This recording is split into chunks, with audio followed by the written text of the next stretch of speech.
Hello, everyone. This is Sanding the Gears number 5, I think. And this week, I've got William, who on Twitter is Reactionary Reading Law. And I'm going to let him do the rest of the introduction because I don't want to get him into any trouble. So, William, do you want to say a bit more about who you are and what you're doing here? Hi, my name's William. I'm a law student. I'm studying law. I first started what I do, which is sort of mainly writing Substack articles, because I'm interested in dissident right politics and liberty and how things work on the political end. And I've noticed that lots of people were getting the legal side of things massively wrong.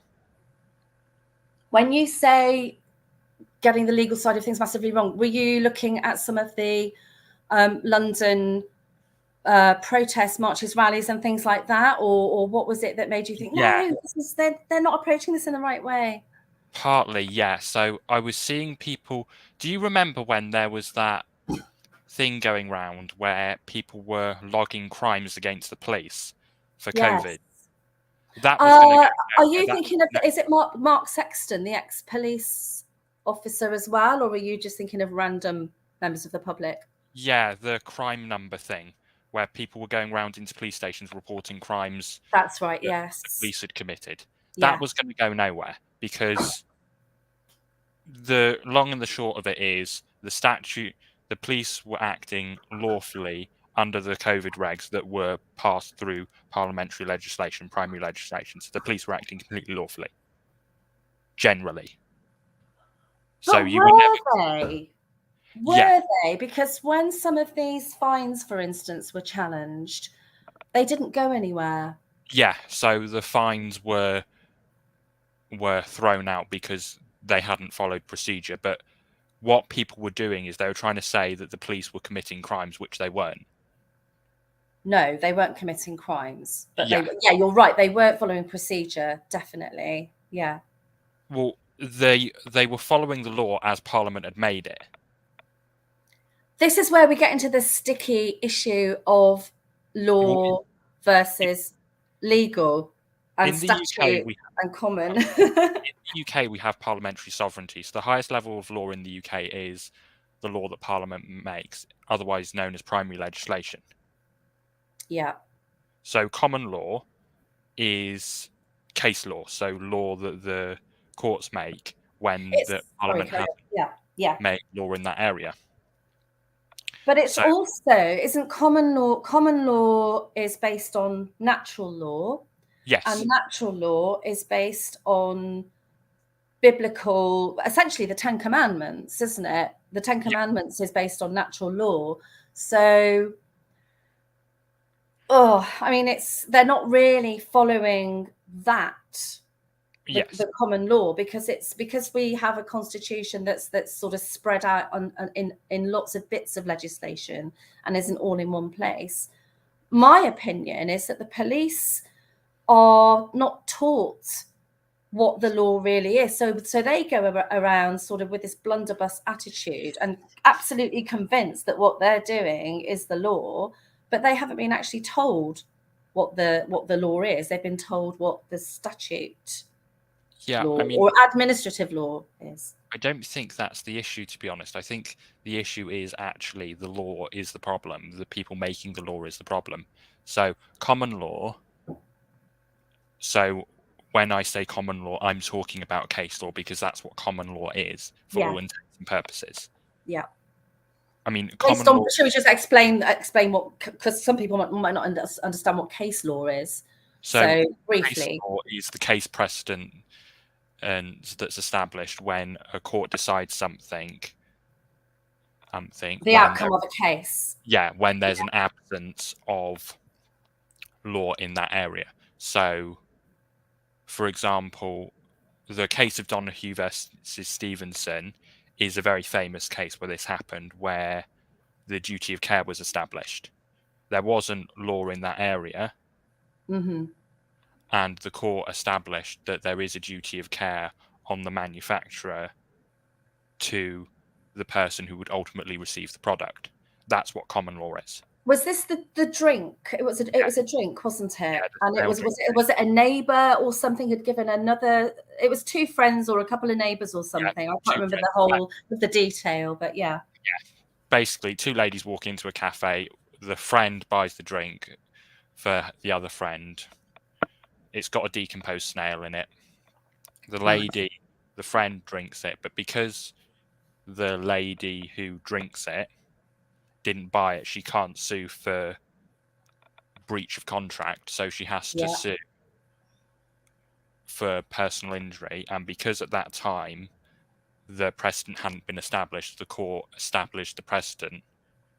Because there was no such, it was one of the first sort of canned drinks or something, wasn't it? Yeah. I think there was some so that was what was new about the whole scenario. Yeah. To make law where it's not practical for Parliament to make law.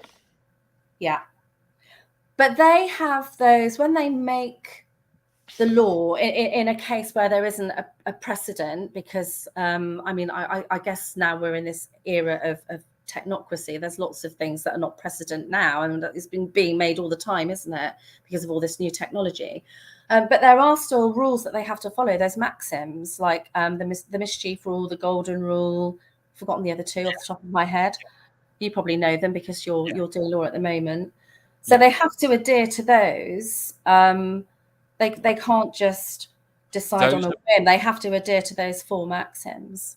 Yeah, those are rules of statutory interpretation. So in areas of law where there is statute, but the statute's unclear, courts have to interpret the statute in a certain way. Yeah. Or there's guidance on how a court should interpret statute. Yes, and actually that word is really interesting, because law is actually, I mean, in a court of law where you've got the defence and the prosecution, the outcome is really on the best interpretation, isn't it, and the best argument. Yeah, I mean, it's kind of quite subjective in many ways. In some ways, yeah. I mean, it really depends with legislation, because most legislation is relatively clear. Unless you're talking about corporate legislation, and then in which case you might as well roll the dice. Which is good for lawyers, I suppose, because at 600 quid an hour. Exactly. Make it complicated so people have to employ. We've gone straight into law, haven't we? And I really am interested in how a young person like yourself has become, or I mean, have you always been a bit of a reactionary, or is this something that you've is this a reaction to something that you've experienced? I've always been taught to question things, and I've always been very good at it. So when I was younger, I'd always question things, and it would always annoy me when adults would say, just because. Yeah. I totally understand that, because I was telling you a minute ago about my nephew, my 8.5-year-old nephew, and yeah, you have to remember you can't just say because. It's not fair on them either, because it doesn't teach them anything. I mean, it especially annoyed me when I was younger, when I wasn't sure that person had my best interests at heart. Like, the way my parents explained it to me, they'd lose their temper with me, was, we have your best interests at heart. But when it would be adults who I wasn't sure had my best interests at heart, and they'd get annoyed at me for asking for an explanation of why they wanted me to do something, like a lady in the shop. Yeah. I remember this one time when I was younger, this lady got annoyed at me for refusing to do something or asking why when I was younger. Mm-hmm. And what was your reaction? Well, I'm always quite a calm person. I always have been, or maybe not always, but this lady just shouted at me, and she was like, meh, meh, meh, you should have done. And what I said, children should do as they're told. And I'm like, well, no. No, not necessarily. I don't know why you want me to do something.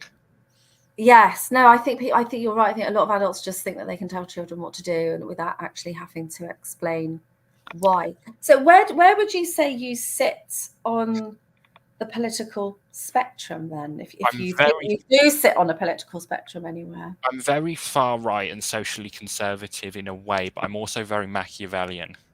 Uh-huh. I'm very brutal.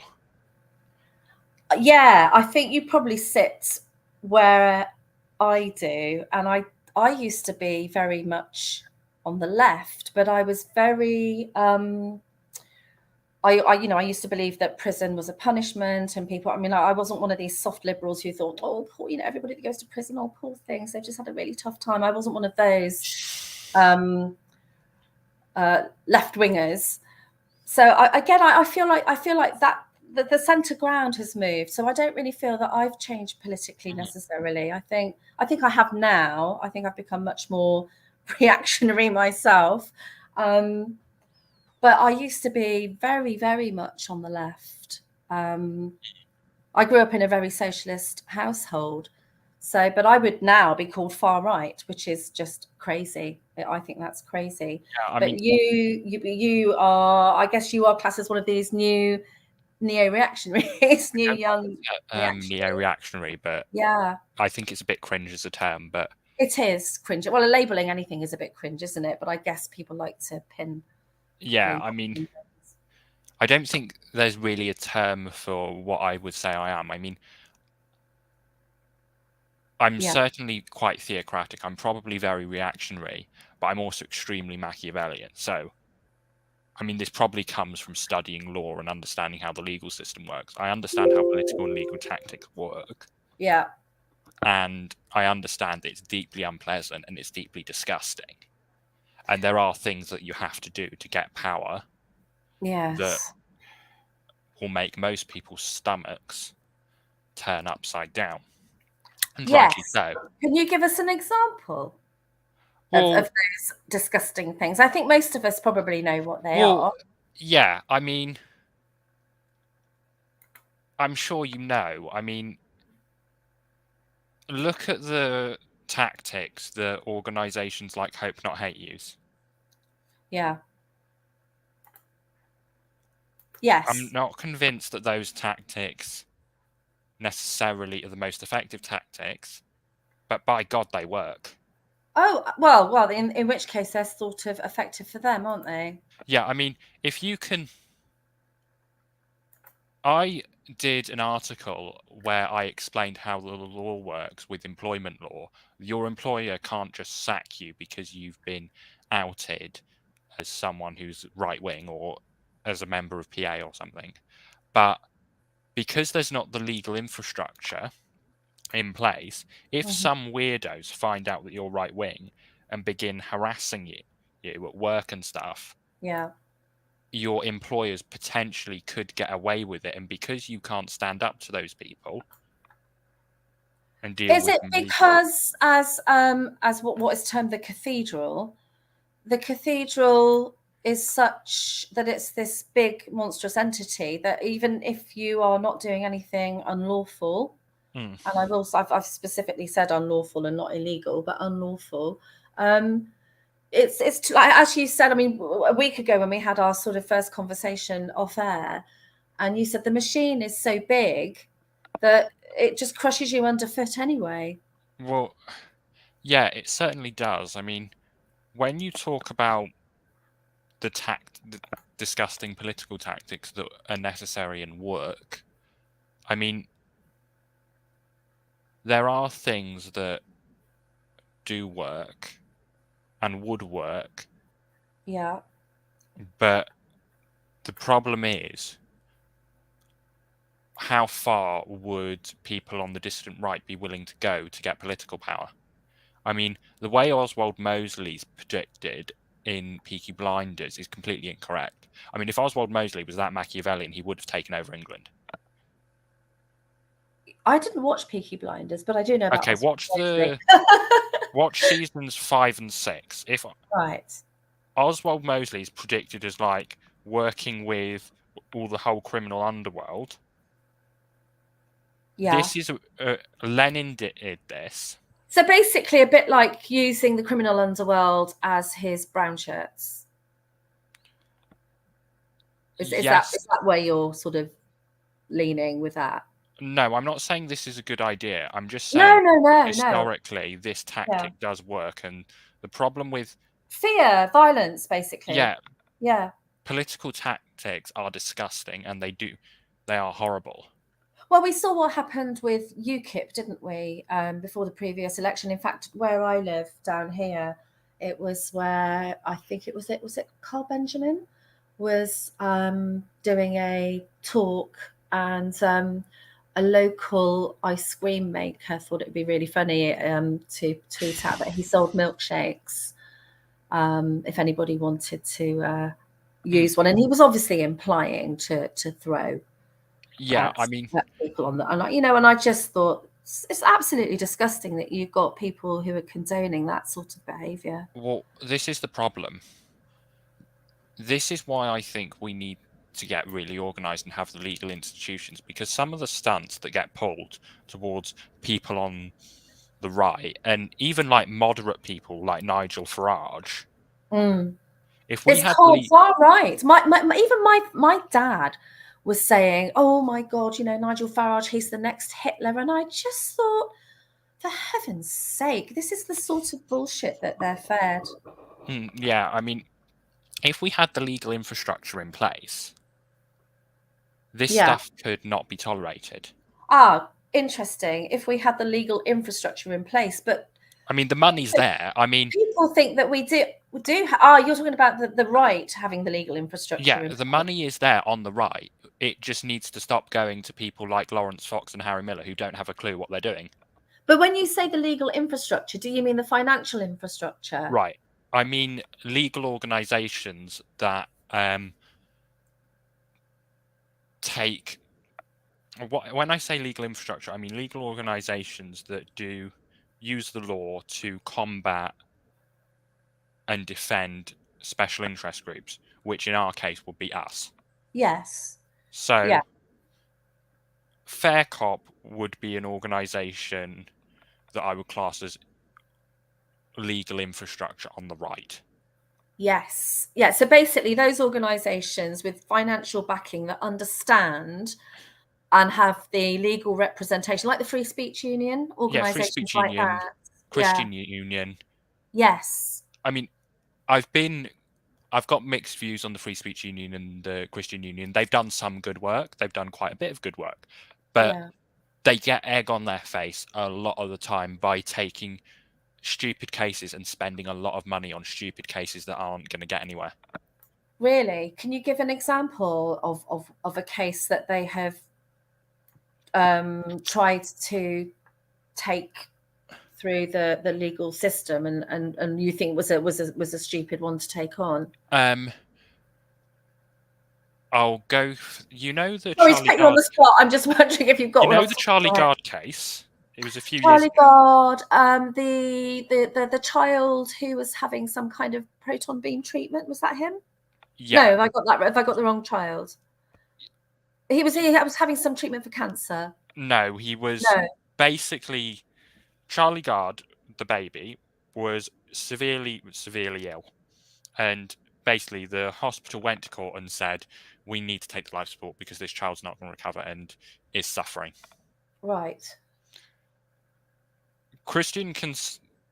There is a basis in legislation for the hospital to do that. Yes. I can't remember what piece of legislation, but there is legislative power for the court, the hospital and the court to do that. That's really interesting. Can I just jump in there and say that yes, I can well believe that there is, and obviously there is because it will be somewhere within the legal system written down in a paper or a Hansard somewhere. But this is where it butts up against that strand of the common law called tort law. Okay, right. Which is so because those two things completely clash sometimes. Yeah, so primary legislation takes precedent because of parliamentary sovereignty. So in that case, the hospital did have the power to withdraw the child's life support. Okay, can I take you to the book that I've got in front of me, the one that I mentioned, the English legal system? Yeah. So, for anybody that's interested in law and the dry bit of law that we're talking about at the moment, this book, if anyone's got it or would like to have, it's English Legal System by Catherine Elliott and Francis Quinn. It's a law chamber core text, I think. I've got the 11th edition. There's obviously other editions now, but since it's got in here it's page 64 in my book, and it says presumptions. The courts assume that certain points are implied in all legislation, right? So that would include the legislation that you're referring to. These presumptions include the following, and the very first one out of a list of 6 bullet points is statutes do not change the common law. And when I first read that, it just leapt out at me, because I'd been studying the law as an amateur for quite a few years before I decided to go and do a law degree. And what I wanted to do a law degree for, I wanted to find out just how much legislation had been overlaid on top of the law, because we've got this phrase, haven't we, in our language, knowledge, and it was ignorance of the law is no defense. So you can be tried for something and you can't say, well, I didn't know that law. But that was brought in when the law was very simple, when it was literally not just common law, but it was a very simple law, and it was all about do no harm, cause no damage, and cause no loss. And that was all based on common law, natural law, God's law, basically. Yeah. So that's where that phrase, ignorance of the law is no defense. Loads of people, even lawyers and policemen now, are ignorant of the law because it's become so legislatively heavy. So back to that, statutes do not change the common law. In a core legal text, that blew my mind. What's your opinion on that phrase, on that bullet point? There's a couple of ways you can interpret that. So you can say that statute doesn't change the case law, the overall case law. Yeah. So one bit of statute won't change the entire case law.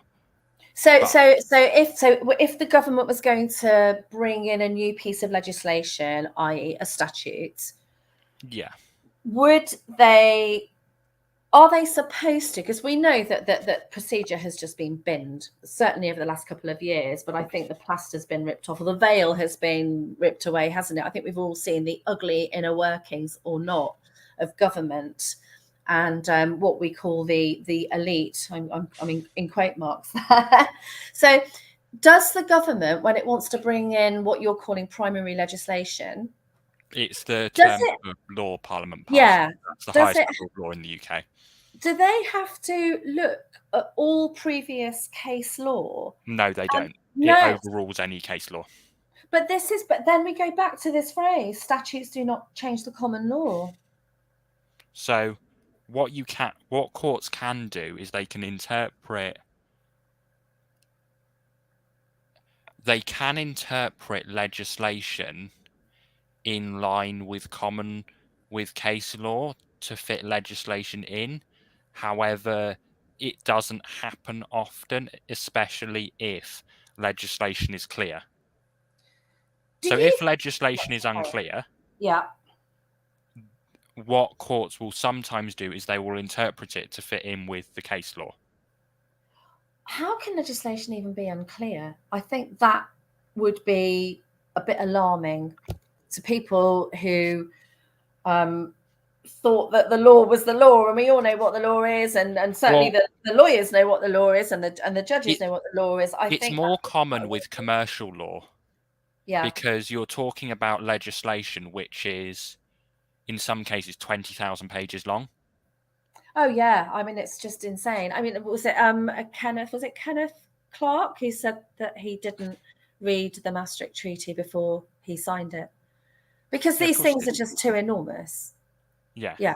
Which is why a lot of lawyers, I think, don't even know half of what they're legislating or judging or prosecuting or defending on. Yeah, I mean the general rule is that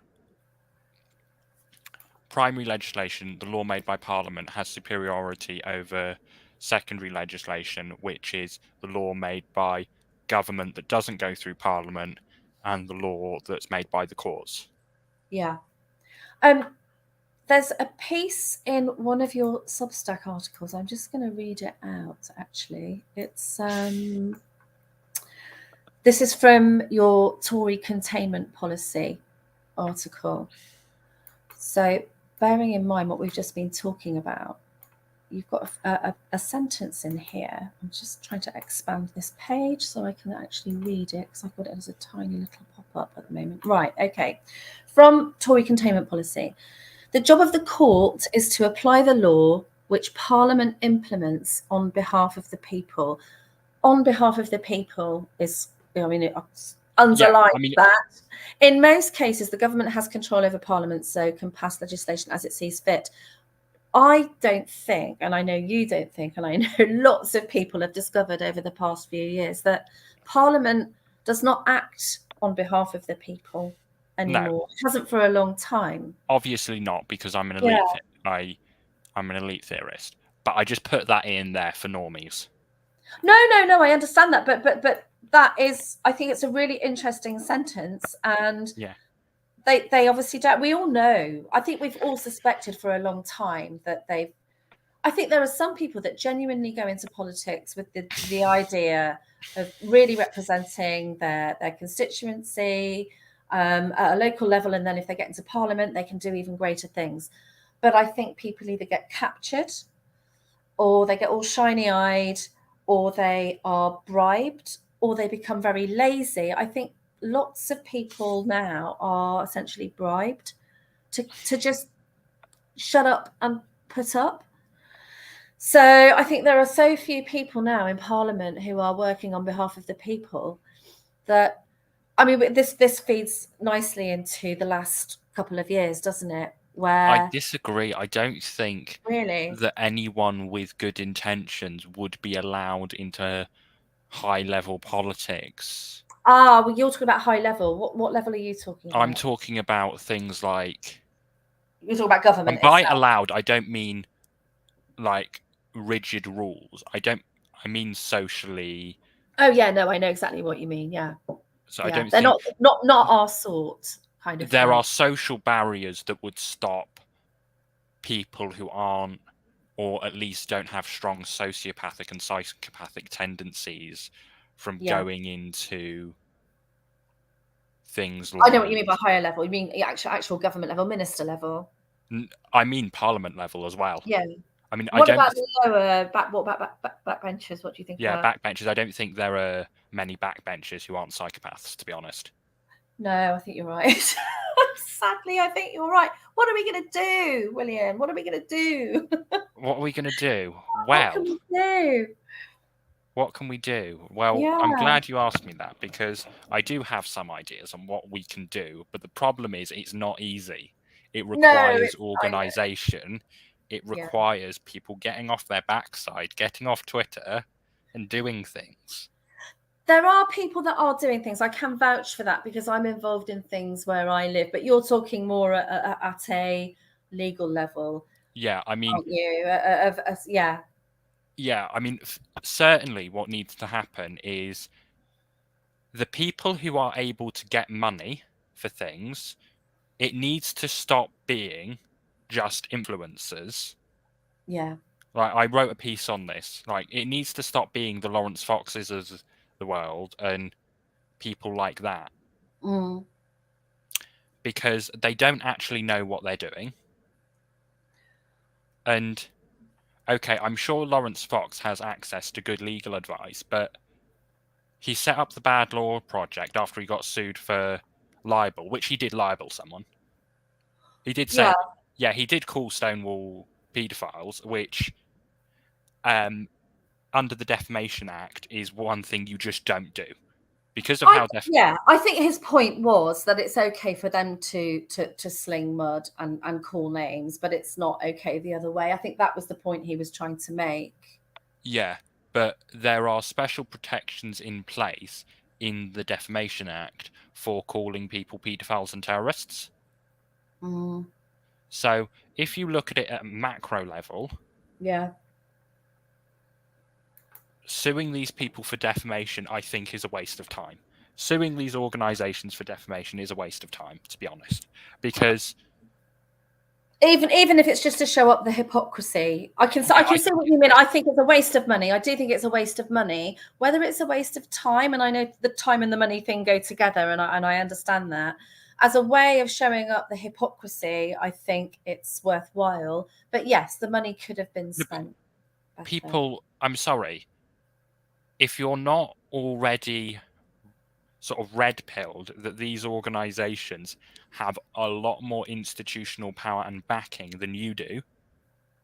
Yeah, you're right. Organisations have legislation written in the their machine favour. is behind them, isn't it? Yeah. I mean, most of these organisations advise government. Of course, yeah. No, oh God, yeah, no, they advise. I was reading today that they advise schools as well, and it's just horrific. But anyway, carry on. Yeah. So what Yeah. wouldn't be a waste of time for the likes of Fair Cop and the Bad Law Project is sitting down and thinking, okay, these people get their power from A, their money, Yes. B, the fact they advise government. Okay? Yes. Going after their money is a waste of time because if you play a game with the sorts of people who fund these organizations and say, right, we're going to drag you through court and see who runs out of money first, it's going to be us who runs out of money first. Yeah, of course it is. Yeah, absolutely. You're speaking a lot of sense. Yeah. What we can do, and what would probably not be a complete waste of time, is try and stop these people from advising government at the local and national level. And this is one of the things that Harry Miller was talking about, isn't it? And again, you've a couple of articles that you've done on the Harry Miller, the Fair Cop story. He was saying about getting that influence of the police. What's the name of it? The police body that that is the school. Is it the School of College of Policing? College of Policing, yeah. That's it. Yes. I completely agree. Yeah. With Harry Miller, but I don't think he's going about it the right way.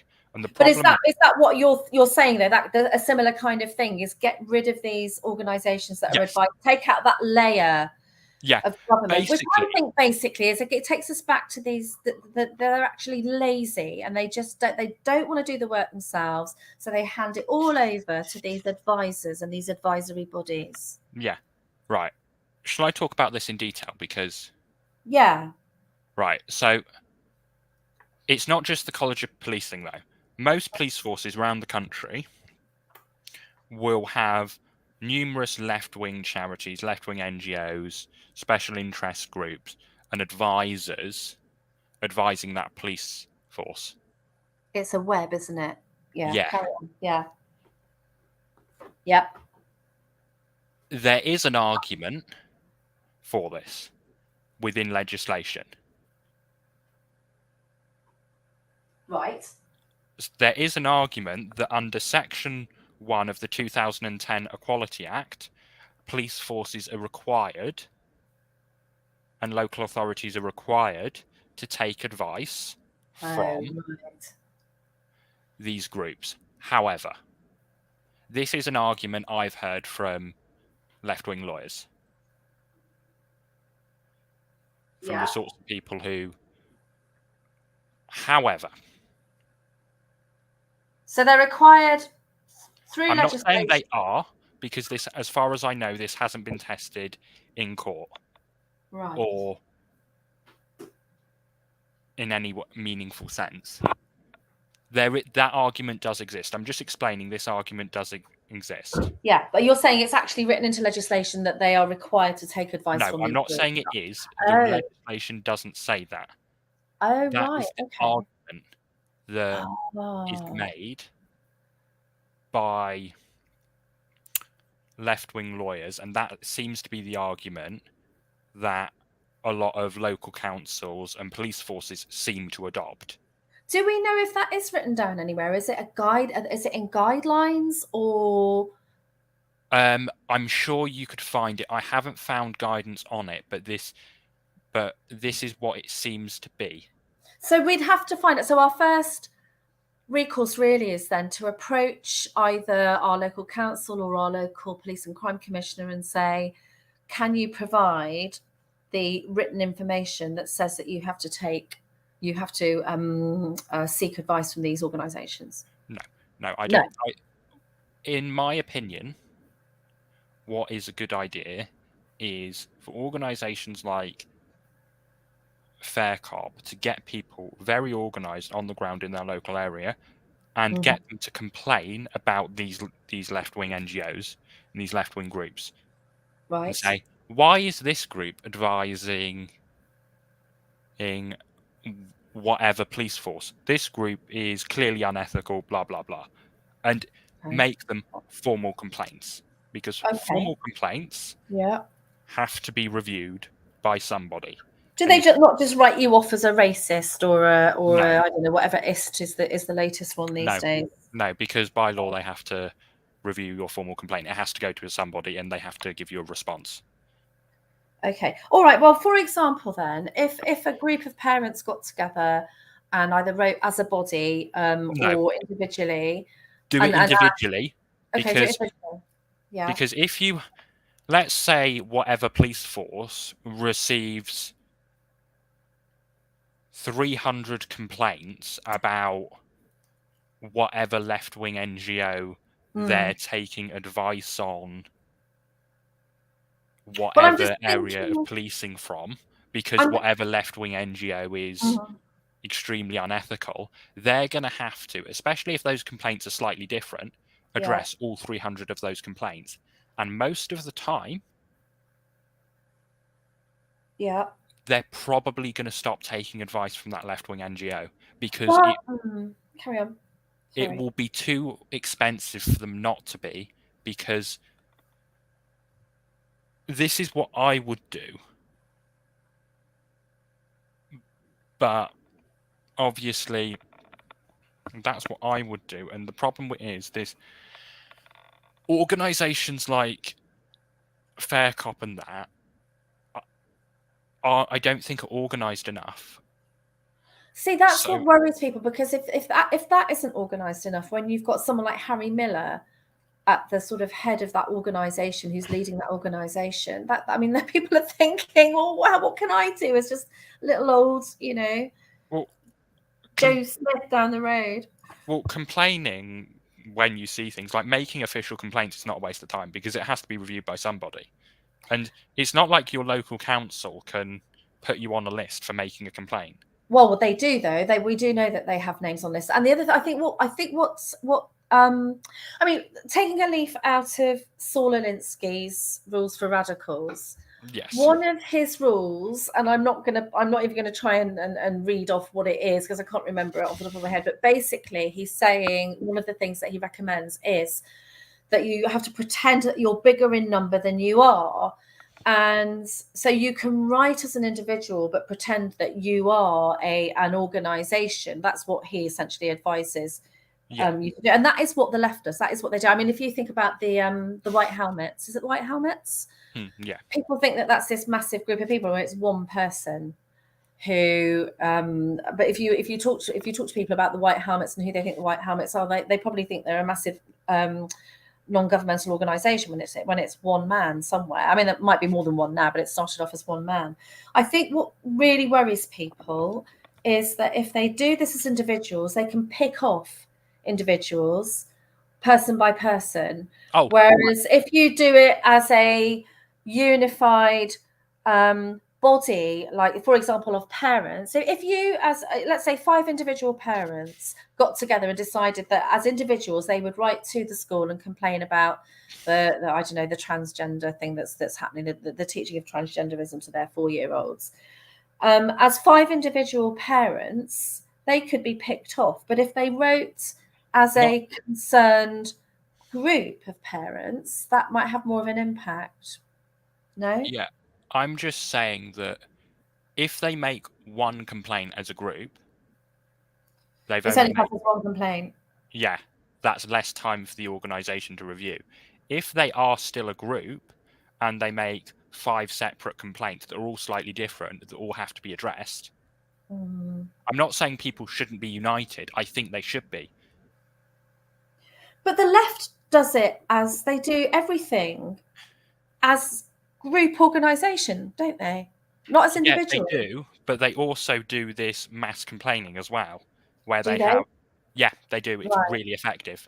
Okay. Muslims do it as well, and it's really effective. I've seen Muslims do it as well, like complaining to the police. They'll have like the imam will go like, will say, right, we've had an issue with the police. Please, can everyone make an official complaint to the police? Oh, really? Because when we look at how, I mean, obviously people in this country are under the impression, me included, that the Muslims act in unison. They are the Ummah and they act in unison. And that's why they have such an impact, because there Yeah, are so many of them and they act as one body. yeah, they do. Yeah. I mean, put it this But way. you're saying they do individual stuff. No, they act as a group, but they Yeah. also act. So they act as a group, Hmm. but it's tactical individualism, if that makes sense. But So would they write a complaint? Would they write complaints as individuals, or would they just go through their imam? no, they'd write complaints. When I've seen noticed groups do it, they write written complaints as individuals, but it's organised centrally as a group. I see what you. Yeah. Do Okay. you So understand what I yeah. mean now? No, I do understand what you mean, but I think it's the impact of that body, isn't it? That like the Muslim Council of Great Britain and those left wing bodies. But you're saying that underneath all of that, it's the individual Yeah, these complaints. left-wing Yeah. bodies Okay. still get their members to make complaints Right. as individuals Okay. and do things like that, and get their members to bring cases to administrative tribunal and stuff like Right. that. So they've got the protection of this umbrella organisation, so they can't be picked off one by Yeah, one. Is that's yeah, what you? that's what I'm saying. Sorry, I Excellent. shouldn't have taken No, 10 I've got minutes to it explain now. that. I've got it now. Yeah. So Yeah, so a bit like a union, I guess, but not yeah, a yeah, a bit like a union. yeah. I Yeah. agree with you. You need a group, but if your organisation is just an organisation that is acting as an organisation, if you're Yes. individuals that are protected by an organisation Yeah. and other individuals, you're a lot more powerful. So you could write. So let's go back to the parents writing to schools again. So you could write to the school as individual parents, but also put member of blah blah blah body, Yeah, you or could say that I'm not the only member of parent who such and such. feels Yeah, this way. yeah, or member I'm of such aware and such of, I've parents had group. discussions with multiple parents. And there's Yes. nothing wrong with you putting things like that in place. And Yeah. Okay. they have to consider it. Right. So They have, you're kind of using the sort of almost bleed it dry method, where they have to address every individual complaint, which takes time yeah, and money. providing the complaints are different. So if Yeah. they get 100 identical complaints, they can give you the same letter back and just redo it. But even that takes time. Well, even yeah, that's where these pro forma kind of like just send them this, and all you have to do is sign it. They just get the same thing, don't they, from everybody? This is Yeah, where but I if they're find this different effective. complaints, if they're slightly Yeah, different you can complaints, tweak it, and yeah. they'll have to address it individually, and it will cost them resources. And So most wear cases, them down, basically. yeah, most cases, Yeah. your local council, your local school, your local whatever is not going to expend resources addressing complaints Yeah. about doing whatever. But if they are, if it is legislated for that, they have to teach transgenderism to 4-year-olds. What effect will even if every parent in the school wrote and said, Right. if it's come down from on high that it has to be taught, what As can far happen? as I'm aware, the legislation governing sex education does not require that specifically. If a court was to, let's say, hypothetically, loads of parents complained about the use of a book or kids being taught about transgender people or whatever, and the Using school stopped it. Stonewall's resources, for Yeah, example. Yeah, whatever. yeah. Brilliant. Let's say that happened, and then Stonewall sued the school. or Stonewall took that decision made by the school to Mm-hmm. an administrative tribunal or whatever. Let's say the tribunal replaced that decision or something like that. Yeah. Let's say a court found that actually the legislation does require that Stonewall's resources is used or Yeah. whatever, or that particular type of resources is taught to kids of that age, then no, the complaints wouldn't be of much use. But as far as I know, Mm-hmm. that isn't the case. No, we're just kind of throwing out scenarios, really, aren't we? So Yeah. one of your strategies then is just try and wear down the system, basically, Yeah, because with lots of complaining. Yeah. yeah, I mean, organized complaining is very effective. Okay. What's another thing that we can do? Give us another Another strategy. thing Give that us I some hope, William. yeah, another thing that I think that wouldn't be a waste of time for dissidents to do Yeah. is as a next stage of organized complaining. So this is obviously not legal advice, so I No, would no, no. So this isn't legal advice. no. Don't We're just do this. chatting. Don't do this, people, without doing research into this or seeking formal legal advice or whatever. Mm-hmm. Another thing that I think people should look into doing is after they've complained to local authorities and the police force about decisions they don't like, Yeah. especially if they're organised with the help of organisations like Fair Cop and that, if Yeah. Fair Cop can get its act together, Yeah. if they don't get anywhere or the decisions of local police forces aren't satisfactory, Yeah. take the decision to an administrative tribunal because it's a lot cheaper than taking a decision to a judicial review. Administrative tribunal. Yeah. And unlike a judicial review, an administrative tribunal can replace a decision made by a local authority. Right. So it can overrule them, basically. Basically, yeah. It's an Yeah. overly simplistic way of explaining it, but yeah. Right. Okay. However, the Home Office, the minister, can overrule the tribunal. So Yeah. this would, if you We're over, playing top trumps, really, aren't we here? yeah, if you overloaded the system and you had, I don't know, 300 of these tribunals going on a year, the Mm. minister, and it has to be the minister, would not have the time of day to overrule all these tribunals.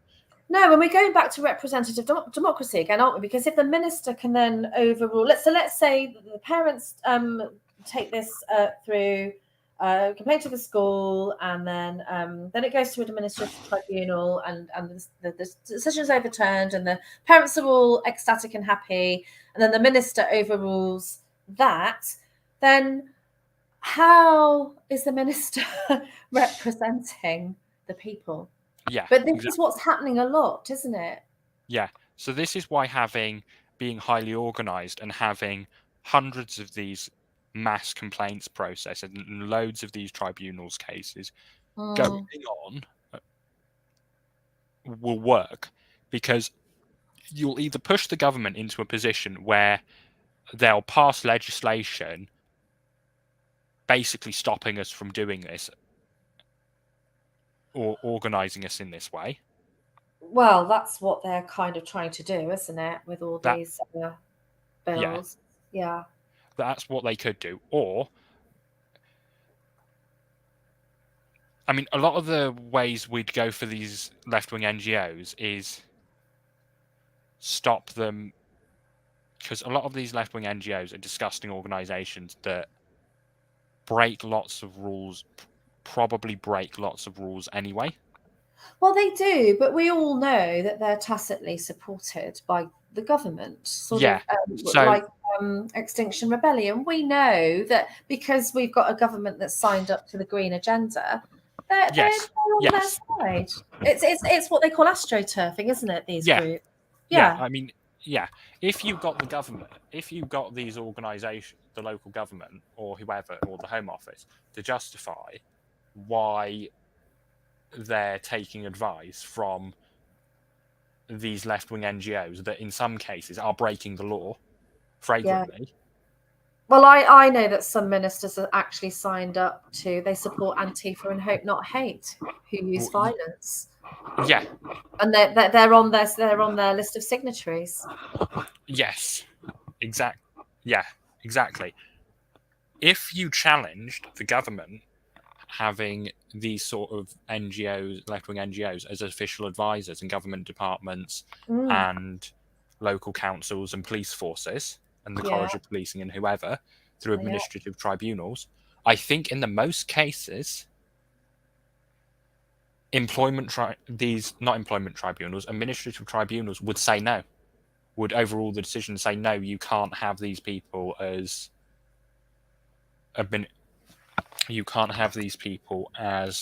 advisors. Yeah, because they've got a clear bias. They're not fit people. Yeah. I mean, but then you're saying the minister can overrule the administrative tribunal? Yes, the minister could. Yeah. Yeah, and I honestly think. But if there are so many of these tribunals, they will not have the time of day to do it. So well, I hope you're. So basically, you're saying we just need to be organised enough to overload the system. Yes, and from that position, there will be other ways we can counteract other things that they might do. For example, I think a lot of these left-wing NGOs that use really dodgy tactics, you know the ones I mean. I don't particularly want to mention them by names because I haven't got notes in front of me. Yeah.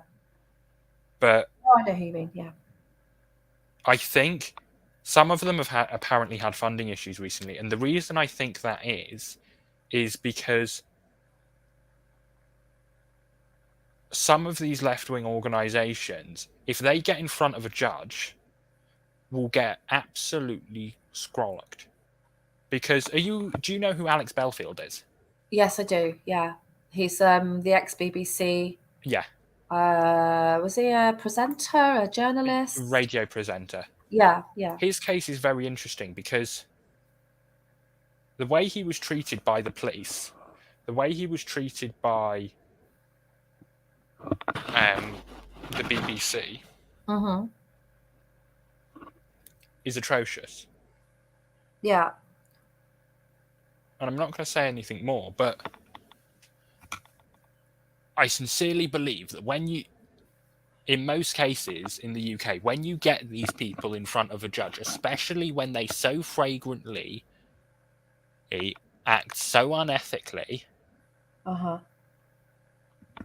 that a judge will not allow these people, or will try their best to behave in that way. So, well, the thing is, when you've got a corrupt judicial system, I don't think the judicial system's that corrupt, though. Oh, I think the really? problem is.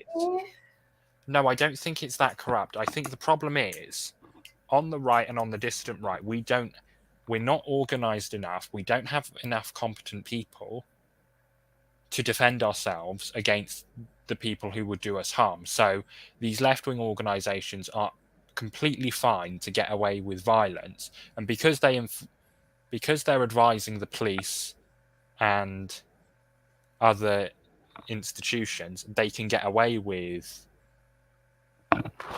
having Antifa come and attack our events. That's fine because the police aren't going to do anything, and because we don't have the But why are the police not doing anything? Is it because they know that nothing would happen? Because I'm always hearing that the reason why the police don't bother with some sorts of crime is because they know that nothing will happen to the criminals ultimately. That's not true. I don't think that's true. No, it's the Crown Prosecution Service that they say will the Crown Prosecution Service is massively underfunded. The BBC gets more money than the Crown Prosecution Service.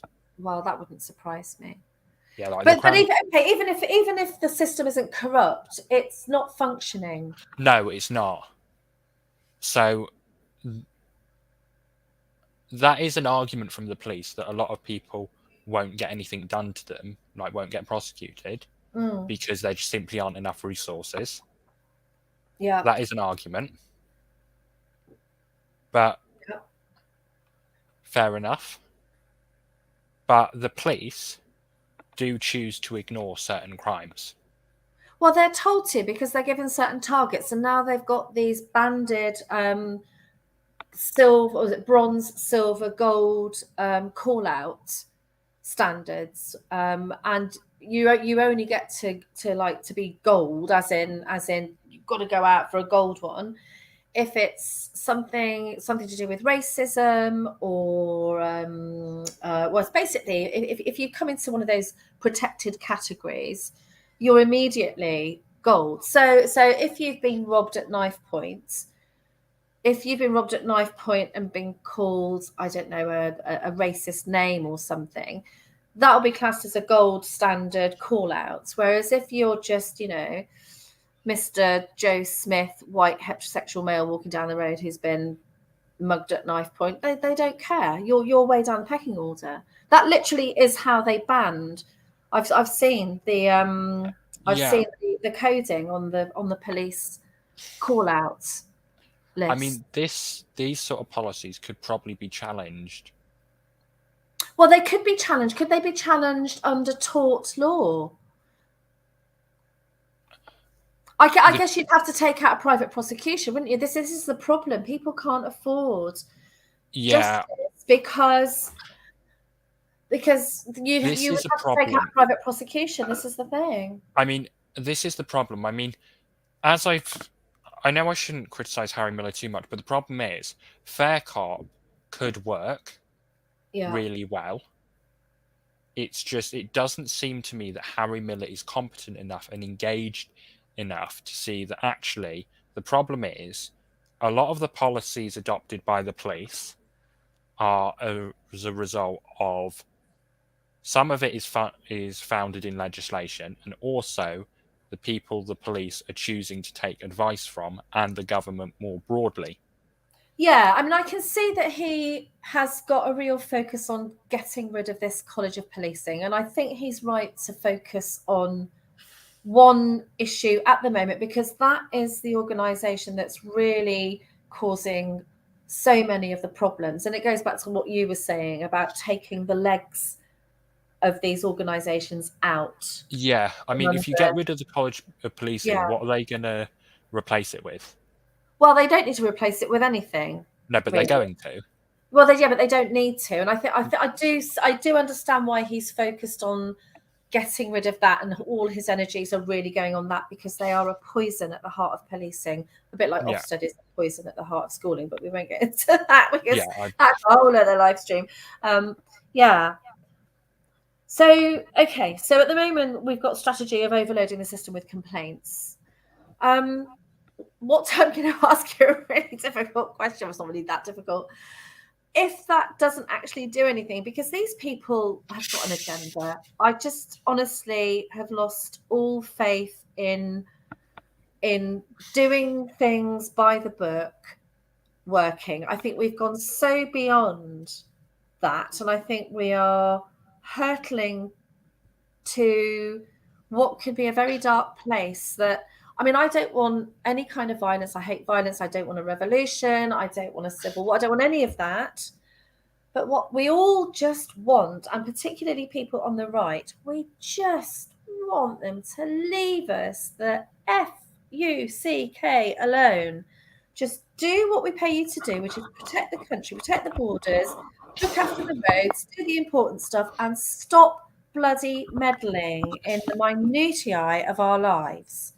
right. How do I But they're answer not that going to now? do that. So, and I don't think all these complaints are going to work. I can see why you're suggesting them, but I think these people have an agenda and they're almost like terminators. Yeah, how do I answer this without Fed posting? Right. There is a benefit, even if it doesn't work, of us right-wing people and even normie right-wingers who aren't that politically engaged, people who broadly agree with us, who are just more normies, being Like Toby highly Young. organized.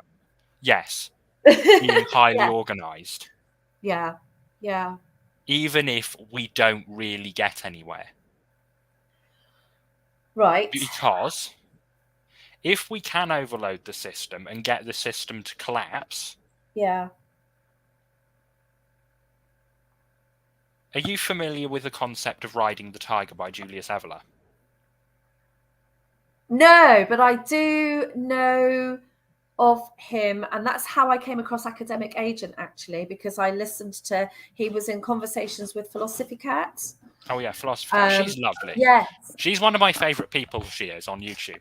Well, that's how I discovered him and her. Actually, they did a series of chats, didn't they, on Evola? So yeah. yeah. Basically, I gave a speech at a dinner party about basically what riding the tiger means in the sort of modern context. Yeah. Basically, I would argue that it's on my Substack, so check it out, people. Sorry to shill. No, chill away. I would argue that it's important, right? Nationalists, you're not going to like me, for the dissident right-wing people to get our assets offshore legally and in multiple countries, so we're as anti-fragile as possible. Yeah. So the regime can't come for our money. Yes. Is that easier said than done, though? Yes and no. It's easier than you think, especially if it is hard, though. It's not easy.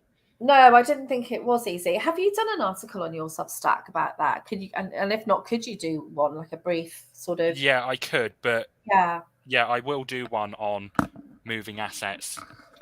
I just don't want like loads of nationalists coming for me and like calling me a coward and stuff, because I'm not. It's just I'd much rather people to run away.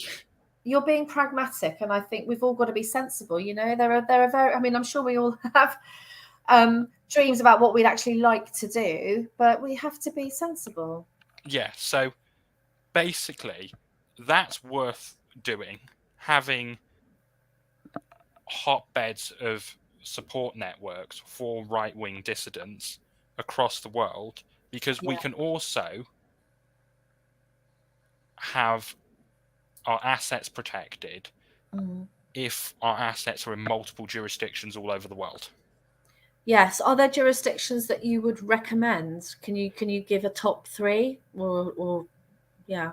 I'm not going to do that, but what I would say is there are jurisdictions, especially as the world's becoming less, as the US is declining, there are jurisdictions that are becoming less friendly to the US and the US regulatory system.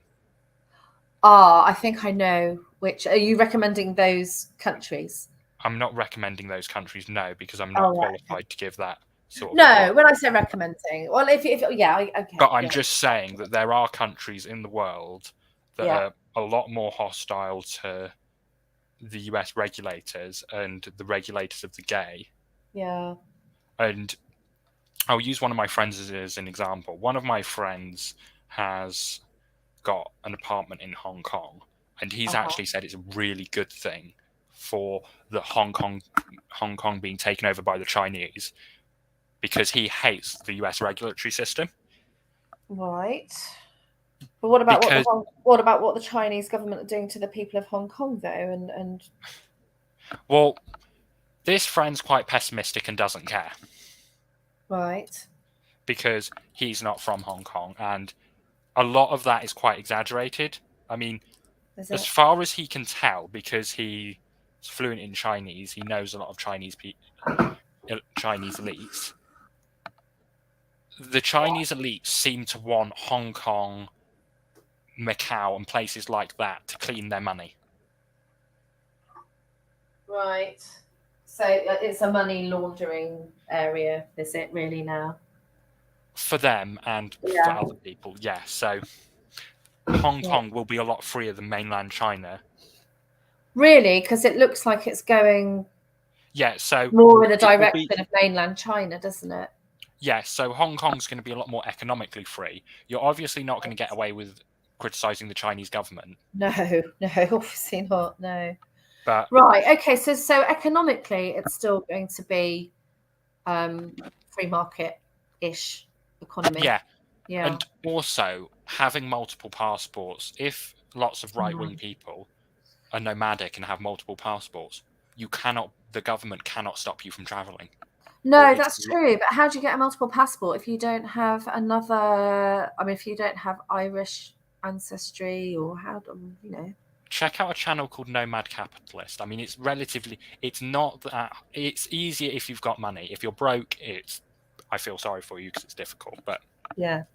Nomad Capitalist. Thank you. I'll have a look at that. Yeah. Yeah, I mean, getting multiple passports is certainly worth it, and as a long-term goal. I mean, I certainly wouldn't think it would be a waste of time for an institution to be set up specifically to help right-wing people, especially the elites within our movement, to get set up abroad, get multiple passports, get multiple bank accounts. Yes, that's the kind of practical solutions we need, isn't it? Yeah, I mean, this is what I think would also work, because I like Laura Towler, Mark Collett, and those people because I think they're nice people. I like nationalists. I think they're lovely people. Right. Yeah. I'm not disagreeing with you. I just think they're too soft, and they're too easily exploited by how committed they are to nationalism and their ideology. So I don't think it would even cross Mark Collett's mind to have bank accounts in different countries.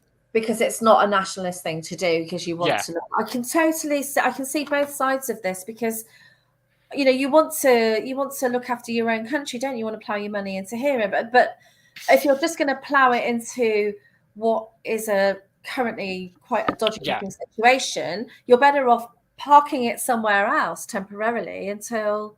Yeah, I mean, can I use the WG word, please? Oh God, what's the WG word?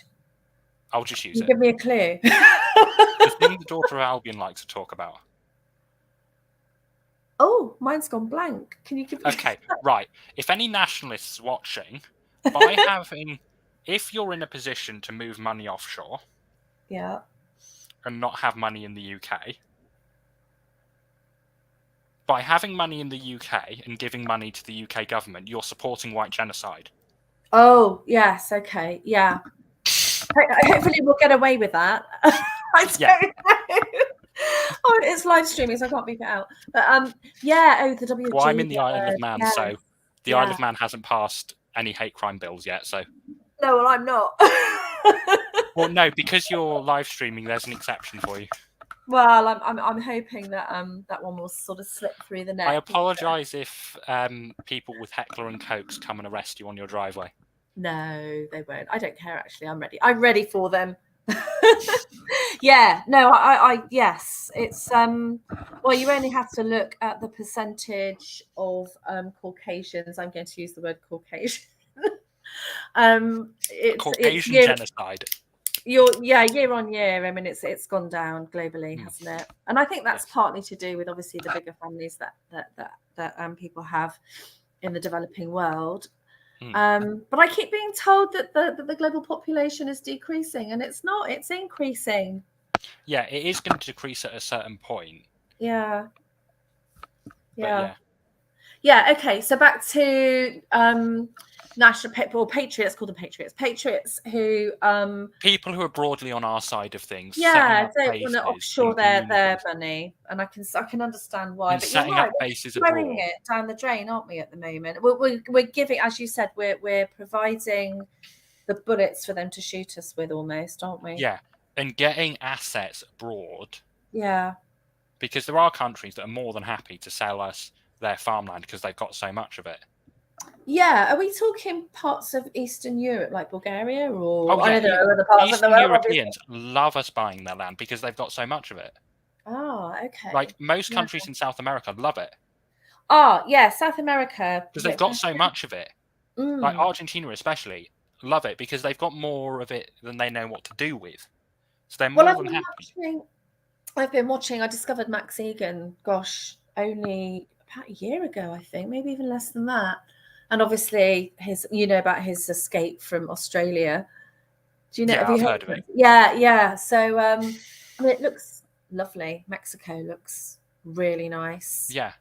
I mean, if you're in a position to take your money out of the Anglosphere, and you're not doing it for political reasons, I seriously would reconsider that, because it's just like, No, I I mean, think you're right, and I think the way you're looking at it is a lot more sensible than the way they might be looking at it. yeah, I mean, Yeah. because I think part of this is most smart nationalists are women. Really? Yeah, I got one of my friends at uni hitched me with this fascist girl, and she was really interesting, but there's no way I was getting with her because she was vegetarian. I only eat Fascist meat. vegetarian? Actually, Yeah, no, fascist vegetarian, fascist vegan. I can totally understand that. Yeah. yeah. Basically, she was very interesting, very smart girl. But yeah, fascism is a very caring and emotional ideology. I quite like it, but it's very effeminate. I'm not a huge fan. But yeah, Yeah. this is I, why I'm, this is well, my I'm not a huge fan of any particular label because I don't think anyone fits a particular ideology yeah. to a T anyway. Yeah, this is why I think fascists lose so much because they're just too nice.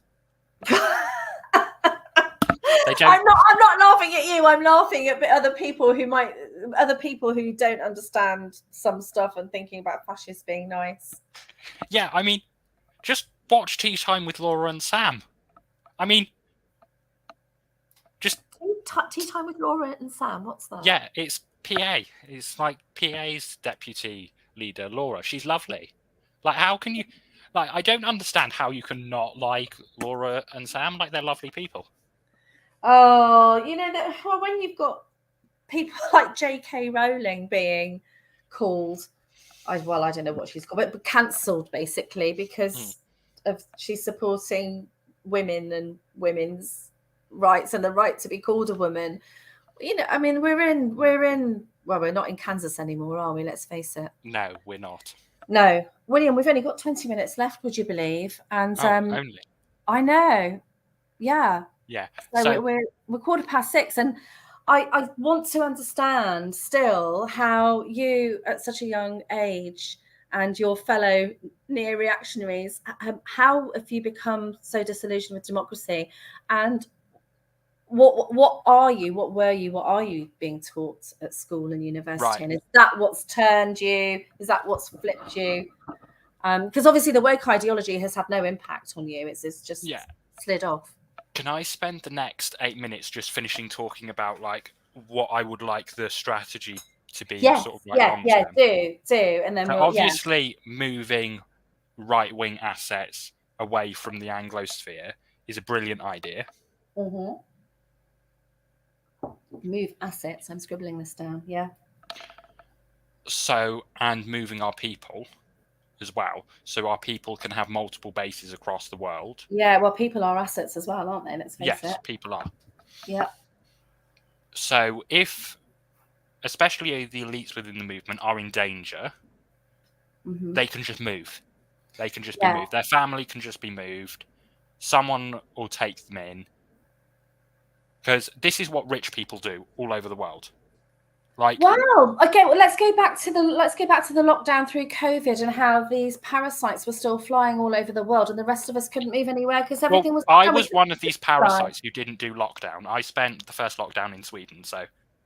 Well, yeah, I know because people like you and I know the ways around and know how to. But most people, although I actually no, because we would know how to get around the system, wouldn't we? How to do it, Yeah. even So if it meant having private jets. yes, I mean, Yeah. yeah. So someone I know went to their house in Switzerland during the first lockdown, before Switzerland lockdown, and then went to Sweden, all by Mm-hmm. private jet. And they're just like, no, I'm not doing it. I know it's a scam. Yeah. And it's just, and they just borrowed a friend's apartment. They're just like, can I borrow your apartment? And because this person and all their friends are so rich, they obviously didn't have to faff about with renting it because it's mutually beneficial. Because, yeah, can me and my family borrow your house in Sweden for a bit Yeah, while, and look after it. yeah, Yeah. any damage I'll obviously pay for it because it's gentlemen, and this is how rich people work. Yes, and I, I'm stupidly thinking about people that don't understand what's going on, but the rest of us, of course. I mean, I've actually thought seriously about clubbing together with other people and getting a private jet, which sounds mad, doesn't it? But Yeah, I mean, certainly looking into how to get your assets and stuff away from the Anglosphere is certainly a good idea. Oh yeah, okay. So assets, people, money, multiple passports. Yeah. Then you can fund projects. Then you can continue to fund projects like reviewing these decisions in terms of policing, local councils, reviewing who's advising the Home Office. Mm-hmm. And then you can go for a more offensive type of lawfare. Oh, I'm interested in that. Right, I'm writing an article on this at the moment, but Oh, great. you can basically start going for the money. Ooh, intriguing. That would be a worthwhile idea and not a waste of time. Yeah. Oh, So, look at that article then. Have you got a title for it yet? yeah, it's lawfare, how it's used in the future and how it Brilliant. can be used. So Yeah. you can start once we have got our people safe and we can move our people. Yeah. It should be our goal to accelerate the collapse of Western civilization so we can rebuild it. Yes, that sounds really quite dark, doesn't it? But when you say, Yes, because but that imagines everything collapsing to rubble, but that isn't actually what you mean. It's so the systems collapsing. getting the system to collapse Yeah, so then yeah, we can rebuild it. yes. So I would. Should I say this on air? Well, No, the I'm not systems going are to. collapsing all on their own. To be honest, we just need to Yeah, give them a we bit of a need. shove, don't we? Yeah, we could Yeah. then, if we've got all sorts of money and other resources overseas, and we can constantly move these resources overseas, we can accelerate the collapse by going after resources, Yeah. military assets, strategic assets of the Western world. So it gets to the point where the Anglosphere just collapses and it just becomes utter chaos. And then the Well, we're most halfway there. organised faction of the distant right moves in and takes over the Anglosphere. Yes, I mean that is sort of best case scenario, isn't it? And how long it might take. Probably about 100 years. Oh, good grief! No, that long? Yes, that long. I'm sorry. Oh, I'm good, but I'm not. it might be a couple of years. What do you think is going to happen in the next? I don't know. Let's say up to 2025. What is? Have you got any hope that things might improve? Not really. No, really. No, But that I was mean, short to the point. yeah, just enjoy life, guys. Just Yeah. make yourself as anti-fragile as possible. Yeah. Yeah, and then just ride the tiger, I guess. Yeah, ride the tiger. Get as organised as possible. Yeah. Make yourself if you're a man, make yourself as dangerous as possible. Yeah, I think we can By all being imagine intelligent, bright, yeah, powerful, having connections, being useful to people, being skilling intelligent. up, Yeah, money. getting fit. Yeah, having useful assets, relationships with useful people. I cannot stress this enough. Having people who ask you for help and trust you, especially if they're powerful, is really important. Yeah, I mean you're coming back to what a lot of people have been saying, which is make connections and start finding your tribe, whatever your tribe is on this side of the fence. Find your tribe, make connections, start to build what is essentially a parallel society. So that when things do crash down, there is something you've already built up your sort of substructure, if you like, as a stable platform. Yeah, learn useful skills so you can be useful to any political action that you want to be involved in. Yeah. And don't just sit on the internet and do nothing. Like, I'd actually argue that people get off the internet and spend less time on the internet and do more real world stuff. Well, I've been spending less time on Twitter, and it's really sort of helped to debunk my brain. But it's also been a very useful tool for connecting with people because, yeah, I mean, all of my friends just fell in with the whole story. It was just a horror show, to be honest. So I've had to make new friends. Yeah, that is annoying. Yeah. I mean, on the Isle of Man, it was really hard because people were literally getting put in prison for breaking lockdown.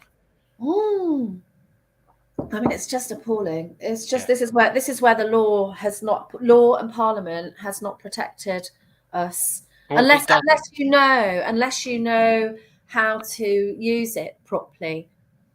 Well, I don't think of the law as... I disagree with most conservative lawyers and judges on this. The law's job is not to protect you. The law is a mechanism of the state to enforce. Yes, of course it is, but we're told it's something different. I mean, I know it's a mechanism of the state. Yeah. I mean, this is one of the myths of liberalism, though. I was thinking about this on the other day. Policing by consent. The law is there, the rule of law, the law is there to protect you, are probably the three most vital myths, and the social contract as well, are probably some of the most vital myths of liberalism. But they have to pretend to uphold all of those myths, don't they? Yes. So they can't be seen to not be sticking to what people think the law is. They have to have this veil of kind of, I don't know, this little dream that the law is there to protect us. They have to carry on to keep that sort of fake reality operating. Yeah, this is why I'm for overloading the system. To do the big reveal. Yeah, because it's not the big reveal, because I don't actually care how many people agree with you, because I'm an elitist. I basically want to substitute the current group of elites with the group of elites who agree with us. Yes, but I know, and it's great when the people that agree with you are in charge, but then isn't that just another form of technocracy? Well, just because they agree with us. I'm not a Democrat. I'm going to say that now. Yeah, well, I'm at the point now where part of me doesn't think that you can't have some form of absolute state. Do you think that's just as a transition period, or I mean, I'm for completely small scale, anarchic, sort of back down to village level, almost chieftains, if you like. Yeah, I mean, I would like to have a smaller scale government, but at some point, it does seem like you do need some kind of... The state does need absolute power. Only absolute power to protect the country and protect the borders and do all the fundamental stuff. Yeah, enforce the law. I mean, even if you have small-scale chieftains, the chieftain still has the absolute power. Yes, but he does defer to the I don't know what the name is. I guess maybe it would be 12 good men and true. He would still have his it would be sort of not democratic, but he wouldn't just be like the overlord. There would be people that would represent the villagers, wouldn't there? Yeah, I mean, there is something to be said for having an actual relationship with the people who rule you. Exactly, that small scale local person. I mean, everything's just got too big, and the bigger things get, and there's a scientific explanation for this, and I can't think of the phrase at the moment, but the bigger things get, they just collapse in under their own weight in the end, and that's what's happening. Yeah, I mean, I am quite fond of feudalism, actually. I quite like the idea of having a local ruler who you have an intimate relationship with. Well, it goes back to the chieftain idea, doesn't it? But that, again, that's fine if you've got a benign ruler. Well, It just depends, really, because I think you will have to cycle out our current elites and replace them with people who are decent elites. I It's think funny though, isn't it? I'm actually agreeing with you, to be honest. I do agree, but but if I was on the other side, and we know that these people on the other side are just that they're awful and shriek-ometers, but they would see that as something really awful. Not that I care about that. What worries me, I'm gonna pull out. Is it Hugo Chavez, Venezuela? yes. He was absolutely loved by his people. I saw a really great documentary actually on him. Gosh, when was it? About a year ago, probably. Might have been on Amazon Prime. I think it was on Amazon Prime. And his people loved him. He did amazing things for the country. And then he wanted to bring, I can't even remember what the rule was, but he wanted to bring in some kind of law. And it was just as everything had got, got the country back on its feet. They were doing really well with all the oil. I think it was something to do with oil. Anyway, nobody agreed with this policy, including obviously the people that he surrounded himself with in Parliament. And that's when things started to go wrong because everybody had loved him. He was doing lots of great things, and he got a bit of a god complex. And that's why in the end his regime and what he did for the country collapsed, because it doesn't matter how good someone is and how good they begin, in the end you've got to be a certain type of person to achieve that level anyway. It goes sour. They get a god complex. Yeah, I mean, have you read or watched the tragedy of Cleon and Antigone? No. Okay, basically the plot is you've got Antigone, her brother dies in a war, or both her brothers die in a war. One's invading the city, one's defending it. This is a The Greek myth. Sort of, it is a Greek myth, but it's also a Greek tragedy. Right. Antigone died. Antigone's brother, who dies defending the city, is buried. And a bit of context about what the Greeks believe: if you're not buried, they believe that you sort of linger and become a ghost. Oh. So the brother who dies defending the city, or attacking the city even, is ordered by her uncle Cleon, who becomes king, doesn't want to become king, to stay there.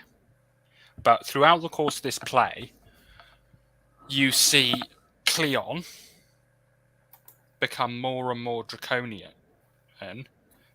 because he can't cope with the power. And I think that is a balancing act between power. And this is something I've been struggling with. I mean, you need to be brutal and savage to win politically, but also you need to be soft to maintain any kind of power as well. I think this is why I think the small scale is better, because going back to what you were saying about elitism and having a different elite in power, I just think it could all go very wrong. And we've still got that massive, like this huge system with an elite at the top. I think the reason why the technocrats are desperate at the moment is precisely because they feel that things are going out of control. Yeah. And I can imagine that they're doing this with some of them, not all of them, but some of them are doing this with genuine desire to do good. I think Bill Gates, at some point, I think he still probably thinks he's doing amazing stuff. He's spending his own money looking after people, to vaccinations and all of this. I think that he genuinely thinks he's doing great things. But I anyway, disagree. Well, I don't know. Maybe he's moved just over look the at the line. financials of a lot of these organisations, and well, let's say he started off with good intentions. Then he's probably has shifted into a different sort of mental position now. But I think he started off. I don't know the term good and bad either. I prefer to talk about selfless and selfish. Well, I'm just going to use sort of basic terms. In the end, it's turned his head. Anyone who gains that much power and influence, it's not so much power, but influence, anyone that gets that much influence in the end, they're going to get a God complex. No one should have that much influence over an organization like the World Health Organization or over any governments. It always goes wrong. And we are in the middle of a revolution, I think. I mean, I'm not sure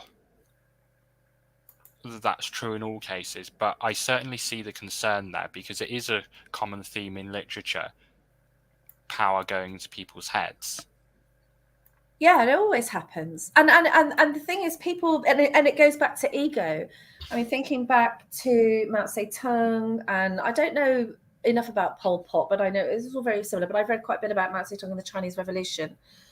Again, I'm sure he probably somewhere in the depth of his soul thought he was doing something really good. But when it started to go wrong, his ego couldn't accept that he'd taken the country in the wrong direction. I mean, I've got this theory, and this is a theory I've sort of been privately working on in my head, that savvy political actors don't actually sort of have a sort of concept of good and bad, or an effective concept of good and bad, because most of them are sociopaths anyway.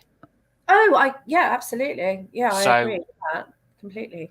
which is why because it's quite difficult to explain because, I mean, I'm going to talk about Savitri Devi, but Savitri Devi is a Nazi lady. She's an interesting read.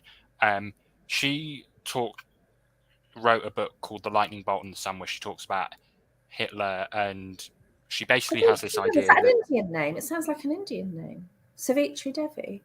yeah, she's a woman who converted to Hinduism. Oh, Basically, right. she's got this idea that Hitler is beyond good and evil. Yeah. Oh, I right. don't, Yes, they're beyond good and beyond evil. Yeah. yeah, I don't necessarily agree with this, but it's an interesting concept that she lays out in the book. I'm not going to suggest anyone read it because I don't know whether you'd get arrested in the UK for having this book. Oh, right. Well, don't. Best not to just carry Yeah. on with the content. Yeah, but it's an interesting concept, and I think a lot of savvy political actors are like this. They don't Oh, sort of, yeah. they're quite utilitarian in the sense that they look at what is the best and most efficient way of getting things done. Oh, I don't even know if I don't even know if our parliamentarians, ministers, representatives are even thinking like that anymore. I just think they're bone idle. Yeah, I think that's I mean why everything's in such a state of chaos and collapse, because they're bone idle. Yeah, certainly. I don't think they really care. I think all I've seen over the past probably 10 years now, maybe since 2008, since the last recession, if you drew it out as a cartoon, they've all been filling their pockets, their swag bags, while the collapse has been happening behind the scenes, pretending on the surface that everything's okay and it's all fine. So filling their boots, trying to get this new system in place while they've been filling their boots. Catherine Austin Fitts puts it brilliantly. Have you seen any of her stuff? Yeah. Yeah, she lays it out so perfectly what they've been up to over the past few years. It's been happening for longer than since 2008 as well. And that's all I've really been able to see, because I can't see that any of them have done any work for this country. They've been gallivanting around the world. They've been doing their, I'm big chief of Britain. I can't see anything that they've done that's because made the this country function better. That's because the country isn't their in-group.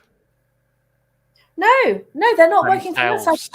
I discovered over the past, I mean, I knew they were wrong-uns, but I think it's been revealed since COVID. I think so many people have had a rude awakening because they now know that they don't work for us. No, they work for themselves and a narrow group of. And their narrow group interests, exactly. William, it's 6:35. Should we do a last 5 minutes? Yes. What do you Shall want I to finish? briefly talk about young reactionaries and young people? I'd love you to talk about young reactionaries because, as I said, it gives me hope, and I'm just really interested in how you've all managed to swerve the woke ideology. Yeah, so it's a bit of an exaggeration to say there are no moderates, but like half my law class are members of Antifa. Goodness me. Really? That's because they've been brainwashed to think they're good. Yeah, They're an so like anti-fascist organisation. there are some very right-wing people, and there are like 3 people in my law class who are like really right-wing, but they're sort of like Alex Jones types. There are Yeah. some people who are Antifa people who are, and it's just like, yeah, so In it's your law rife. class. Yeah, in my law class. So That's like, what's so worrying. Goodness me.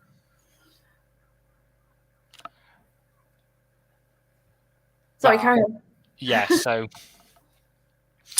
there isn't really much hope in the sense that, and then the other half of them are sort of your sort of sociopathic sort of pessimists who are sort of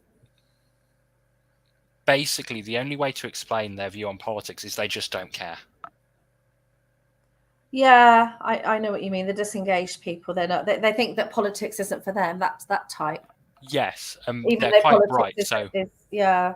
they're law students. They're quite bright, so which is Are quite they an really? yes. Right. And then you've obviously got some Muslims as well who are, a lot of them are fundamentalists, and a lot of them are more moderate Muslims as well, which is quite interesting. Yeah. But it sounds, as you were saying earlier on, it's things are moving more towards the extreme ends of both. Yeah. Well, the extreme ends of the spectrum. Yeah. So how did you manage to? How did you and your fellow reactionaries manage to swerve or not absorb the woke ideology at school and Well, university? basically, you are brain past a certain point. You're not really. It's quite hard to brainwash someone who genuinely has a well thought out position against what you're trying to suggest they do. Well, you said that you'd always used to, we started off, didn't we, having Yeah, this conversation? You said you'd always asked questions. Why? Why should I do that? Why should I think that? yeah. Yeah. So you've always been a reactionary. Or I've always been Of very into questioning things. So Yeah. if you, I'll take.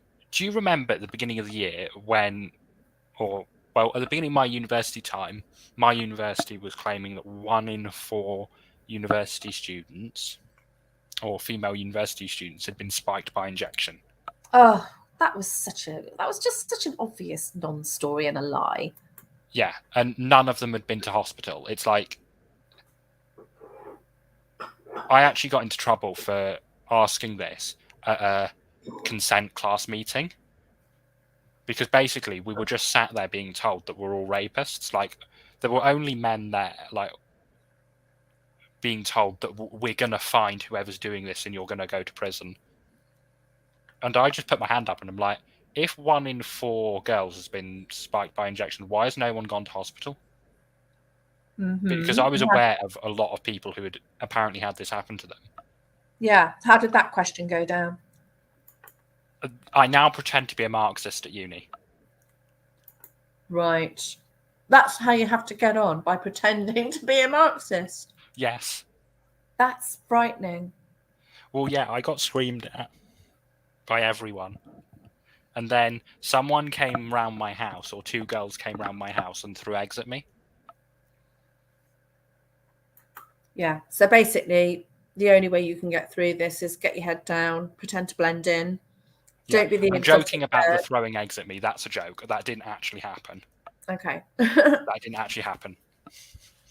So you've had to basically pretend to be one of them Yes. now. Which I think is actually quite a good skill for young reactionaries to learn, or I young think right it wingers. is. I think you're right, but it is very worrying that we can't. No, because we can organise, yeah, have secret societies, and infiltrate them. yeah, and then when we have supported each other, given each other hand-ups and are in positions of power, we can go, right, you're Mr. Thompson, Mr. Smith, you're currently head of whatever department of government. You're currently writing legislation. We want this wording in legislation instead of this. You know what? I think this is a really great point to come to a close on, because this is another strategy, isn't it? Yeah, Infiltrate and take over, which is yes. what they did. The long march through the institutions. Yes, I mean, AA disagrees with this, but the question is, it only works if you have a cult that is seriously, or cult-like level of organization that is seriously organized. If you just have a group of people coming to events every now and again, then that's fine. If you have a group of people that you've all got, I don't want to use the B word, but no, don't use the B word. Whatever the B word is. A group of people who are all in high places, who you all have, let's say, shared experiences with, like the Bullingdon Club, that you could all ruin each other's lives on. Oh, yes. I know what you mean. Mm-hmm. Yeah. But I think that infiltrate and take over, and you're right, if you get your head down, you pretend to be one of those, then it's easier to slide into those positions within the organizations, and we do our own long march through the institutions. But again, that goes back to being organized, doesn't it? Yeah, and the problem the dissident right's going to face is we're too nice. Like, we need to ruin the lives of traitors. Well, I agree with you. I think we can, yes, because you're right. We are too nice, but we also don't have the machine behind us. That's the problem. Yeah, Mark Collette was on about distancing ourselves from traitors, and it's like, no, distancing ourselves from traitors is great, but if we're in the position to, we need to ruin the lives of traitors, because that's what the left do, and it works. I thought you were just on about ruining the lives of the left, the people that are shrieking against. Not. No, I'm also our own traitors within our own movement. Oh, like, anyone who works